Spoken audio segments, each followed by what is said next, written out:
Okay, बिस्मिल्लाहिर्रहमानिर्रहीम and अस्सलाम वालेकुम। सो अब हम डिस्कस करेंगे ईस्टर्न क्वेश्चन। तो प्रीवियस जो लेक्चर्स हैं like French revolution and Napoleon, continental system, Congress of Vienna and concept of Europe, वो हम जो है कवर कर चुके हैं। तो आज we will be trying to cover the eastern question. तो पहले हम देख लेते हैं कि ईस्टर्न क्वेश्चन है क्या, मतलब what is the definition of Eastern Question. Okay, so अगर हम ईस्टर्न क्वेश्चन की बात करें तो it's a diplomatic issue and the European history that involve the decline of Ottoman Empire and the European powers attempt to maintain their interest in the region. अब जो eastern question है ना, it refers to the diplomatic and geopolitical struggle in the Europe, क्योंकि जो Ottoman empire था ना, उसका decline जब हो रहा था तो तब जो दूसरे यूरोपियन पावर्स थे ना, वो बड़े अलर्ट हो गए थे कि अब जो ओटोमन एम्पायर है, जब उसकी डिक्लाइन उसका हो रहा है तो हमें अपने इंटरेस्ट कैसे मेंटेन करने होंगे. So it can be considered as the diplomatic and the geopolitical struggle in the Europe regarding the weakening of Ottoman Empire and the impact of its decline on European powers. या उसके जो impact है ना Ottoman Empire की decline के, वो European powers के ऊपर क्या होंगे. So the term was widely used during the 19th century as European states debated what should be done about the sick men of the Europe. अपना वो जो यूरोपियन पावर्स थे उनके यहाँ ये डिबेट चल रही थी, ये डिस्कशन चल रही थी कि इस जो सिक मेन ऑफ द यूरोप है ना, उसका क्या किया जाए. अब ना ये जो सिक मेन ऑफ द यूरोप है term, actually it refers to the period in the 19th and the early 20th century जब जो Ottoman Empire था and the later Turkey experienced political, economic and military decline. So it was used to describe the empire's weakening state, which was marked by the territorial losses, internal instability and dependence on foreign powers. So the later the phrase the term was later applied to the Turkey following the collapse of the Ottoman Empire after the World War I. So the Ottoman Empire controlled vast territories in the southeastern Europe. Number one, you have to you have to remember these areas. Like number one is southeastern Europe, and the second one is Middle East, and the third one is North Africa. But by the 18th century it began to weaken. अब ना इस Ottoman empire ने बहुत सारी territories जो थी वो control की हुई थी, like in south eastern Europe, in middle east and in north Africa.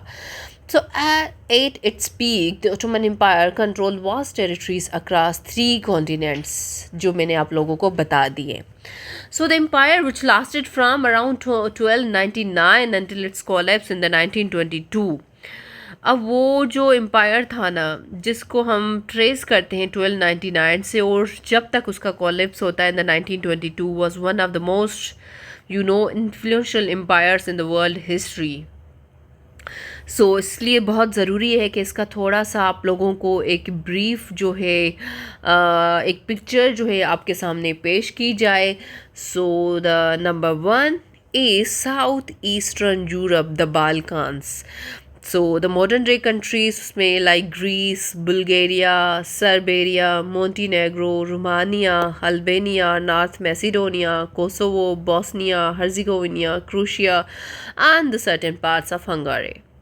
So the significance इसका क्या है कि बाल्कान्स जो थे ना, they were the central through the Ottoman Empire because they provided the military, economic and the strategic advantages.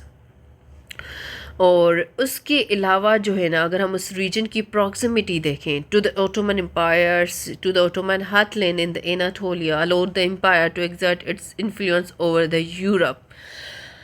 And major cities जो थी, Istanbul वो उसकी कैपिटल थी. लाइक फॉर्मली जो है इसको हम देखते हैं कि and other important universities include उसमें साराजेवो है, सोफिया है। The Balkan was a diverse region. अब जो बाल्कान वाला रीजन था ना, वो डाइवर्स रीजन था, मतलब उसमें बहुत ज़्यादा एथनिक ग्रुप्स थे, रिलीजियंस, जिसमें स्लेव्स थे, ग्रीक्स थे, अल्बेनियंस थे, and which later became a source of nationalist movements enterprising during the empire's decline. क्योंकि जब वो एक डाइवर्स रीजन था ना, जिसमें डिफरेंट एथनिसिटीज़ थी, डिफरेंट एथनिक ग्रुप्स थे, डिफरेंट रिलीजन्स थे, तो हम बाद में देखते हैं कि वहीं पे नेशनलिस्ट जो मूवमेंट्स होती हैं ना, वो स्टार्ट हो जाती हैं और अपराइजिंग होती हैं against the empire's decline. So now it's the turn of Middle East. So the Middle East के जो मॉडर्न डे कंट्रीज़ हैं, like the Turkey, Anatolia, and the Syria, Iraq, Jordan, Lebanon, Israel, Palestine, Egypt, Saudi Arabia, and the parts of and the some parts of Arabian Peninsula.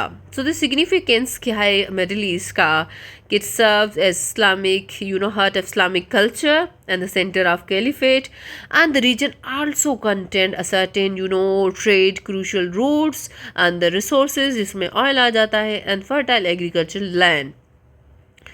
So the Arabian peninsula modern trade की अगर हम बात करें तो Yemen, Oman, Saudi Arabia, Kuwait and the parts of UAE. So while the Ottoman Empire controlled the western part of the Arabian Peninsula, including the Mecca and the Medina, the two holy cities of Islam, much of the Arabian Peninsula remained only loosely under the Ottoman control. The Ottomans used local tribal alliances and the religious influence to maintain their hold over the religion.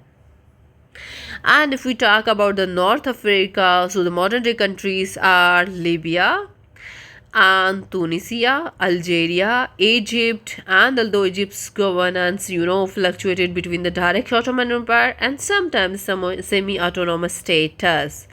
So उसका भी बहुत strategically वो important region था because of their location along with the Mediterranean coast and the connection to the broad Islamic world. And the region were also the important source of the resources such as grain and other agricultural products. So the Algeria and the Tunisia were key parts of the empire, with Algeria governed by the mix of Ottoman military leaders and the local tribal chiefs. So the Libya was also the part of the Ottoman holdings, though it faced frequent local resistance and it was governed by the Ottoman appointed officials. Okay, now we need to look at the key players in the Eastern Question. So obviously the number one key player in the Eastern Question is Ottoman Empire. And like its peak, it's controlled much of the southeastern Europe, Western Asia, and the North Africa. And okay, तीनों region इसने occupy कर लिए हुए थे. And by the 19th century, it faced military defeats, internal strife, and the territorial losses, जिसकी वजह से वो weak हो रहा था. And the second important player is the Russia, a major player seeking to expand its influence in the Balkans and the Balkan Sea region. Because क्योंकि इसकी एक डिज़ायर थी कि असेस हो to the warm water ports and the weakening of the Ottoman empire to increase the Russian power. Obviously जब वो week हो रहा था तो उससे रशिया का जो पावर था, मतलब there were many chances increasing the Russian power. So the third player was the Britain and लेकिन ब्रिटेन को ना डिस्कस करने से पहले ये ज़रूरी है कि भाई रशिया क्यों उतना इंटरेस्टेड था. Number one, territorial expansion, and the second is access to the warm water ports. Like Russia lacked the year-round access to the warm water ports, which were very crucial for the trade and the military purposes. The Ottoman controlled crucial ports on Mediterranean and the Black Sea, and so that's why Russia was very much interested in the weakening of Ottoman Empire. The third one is religious and cultural influence, obviously. So the fourth is geopolitical rivalry as well. And दूसरे ना Russia के territorial बहुत ambitions थे. Like Russia aim to expand its influence and the territory at the expense of the Ottoman empire, क्योंकि वो बहुत इसलिए जो था ना वो लाइक इंटरेस्टेड था इन द ओटोमन एम्पायर के. वो बहुत ज़्यादा जो टेरिटरीज थी ना उन पे उनकी नज़र थी. because Russia was important in the Eastern question because it was a major player or the power involved in the complex geopolitical issues surrounding the decline of the Ottoman Empire in the 19th and the 20th century. So the second one is obviously the pan-Slavism and the protection of Orthodox Christians and the geopolitical rivalries, access to the warm water ports and the balance of power in Europe as well, like जो Russia की जो policies थी and involvement in the Eastern question were viewed by the other European powers with suspicion, and they feared an imbalance of the power in the Europe. So the weakening of Ottoman Empire created an opportunity for the Russia to increase its territorial holdings, which threatened the stability of the European politics. So that's why it can be concluded in the terms of Russia that the Russia played, very vital role in the Eastern question due to its ambitions for the territorial expansion, cultural and the religious motivation, and its involvement in the border strategic rivalries among the European powers. क्योंकि यही opportunity थी जो Russia को एक great opportunity provide कर सकती थी to increase its power and influence. तो हम आगे जो हैं वो चलते हैं. So the number third is, it would be third? Yes, third, Britain. So Britain focused on the maintaining balance of power in Europe and protecting its interest in the Mediterranean and India. So concern about Russia, obviously its expansion and its potential threat to the British naval dominance, क्योंकि Mediterranean वाले reason में Russia interested था. And Austria Hungary, a central power in the Central Europe that sought to influence the Balkans. अब इसको Balkans region में जो है वो चाहिए था upper hand, and so that's why they often were ready to counter the Russian influence. And the France, a player in the Mediterranean politics with ambitions to protect its economic and the military interest in the region. अब यहाँ पे जो थे France के भी interest थे specially in the Mediterranean politics. So हम देखते हैं कि what were the reasons behind the decline of Ottoman Empire. Number one is military defeats, जिसमें हम इसकी की डिफीट्स देखते हैं. The battle of Lepanto and the loss of territories to the Austria, Russia and Persia. So the second is internal issues like economic problems, political instability, corruption within the Ottoman administrative system and the nationalist movements within the Ottoman Empire territories जो मैंने आप लोगों को बताया था बाल्कान्स में, क्योंकि ये एक क्या था, डाइवर्स रीजन था जिसमें बहुत ज़्यादा नेशनल एथनिसिटीज़ रहती थी, जिसमें बहुत ज़्यादा जो है रिलीजियस जो थे वो सेगमेंट्स होते थे. So that's why and the segment of the Europe, ये टर्म जो है was popularised by the tsar Nicholas I of the Russia to describe the crumbling Ottoman Empire in the 19th century and symbolize the weakening of Ottoman Empire, Ottoman authority and the growing competition among the European powers. क्योंकि देखें ना, जब वो week हो रहा था वहाँ से रशिया जो था वो इतना अलर्ट हुआ पड़ा था to increase its influence over the expense of weakening of Ottoman Empire. तो दूसरे जो यूरोपियन पावर्स थे वो भी बड़ा एक्टिव हो चुके थे. तो इस ईस्टर्न क्वेश्चन ने एक कंपटीशन क्रिएट किया था among the European powers and Russia for influence in its territories. So उसके बाद हम देखते हैं कि Congress of Berlin 1878 after the Russo Turkish war, the treaty, हम देखते हैं कि यहाँ पे ट्रीटी साइन होती है between the Russia and the Ottoman Empire which gives Russia the significant territorial gains, and the European powers especially Britain and Austria-Hungary feared the Russia's growing influence. So उसके outcome क्या थे कि creation of new states like Romania, Serbia and Bulgaria, and Russia's territorial gains were reduced but it remained an important power in the Balkans. सो उसके बाद Austria हंगारी को control मिल गया था Bosnia का, हर्जिगोविना का एंड द ब्रिटेन गेंद Cyprus.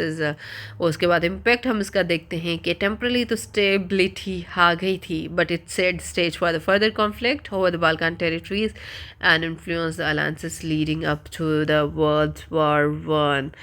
And the role of nationalism in the Eastern question, obviously the emergence of nationalism, so in Balkans especially, and with ethnic groups जिसमें Serbs थे, Greeks थे, Bulgarians थे, Albanians थे, because they were trying to seek the independence from the Ottoman Empire. And the rise of national movement was a challenge to the Ottoman rule and a source of instability in the region. So you can check the case of Serbia. The case of Serbia, the Serbia played a key role in challenging the Ottoman dominance and supporting the nationalist movement in the neighboring region. So Serbia's growing influence, especially in the Balkans, was a direct concern for the Austria-Hungary, so leading to the rising tensions between the two powers. आज मेरी speed कुछ ज़्यादा ही है. सो eastern Christian and उसको बाद जो है world war को हम देखते हैं कि टेंशन्स इंक्रीज हो गए थे obviously, and then the assassination of archduke Franz Ferdinand. And उसके बाद legacy of the Eastern Christian हम देखते हैं कि उसने शेप की थी geopolitics 19th and 20th century की. उसमें राइज ऑफ नेशनलिज्म हुआ था, डिक्लाइन ऑफ एम्पायर्स हुई थी and the formation of new state हुई थी. सो उसके बाद क्या है कि पास पेपर क्वेश्चंस. अच्छा, ये क्वेश्चंस तो एक तो वो है यूनिफिकेशन ऑफ इटली के भाई आप बताएं Mazzini Cavour and Garibaldi who do you think made the most significant contributions. Obviously तीनों ने, लेकिन ज़्यादातर खेवर की. And the eastern Question turned upon a new and startling phase from the 1908 to the 1914 on the discuss. Okay, so you have to write the outline of these both the questions in the comment section.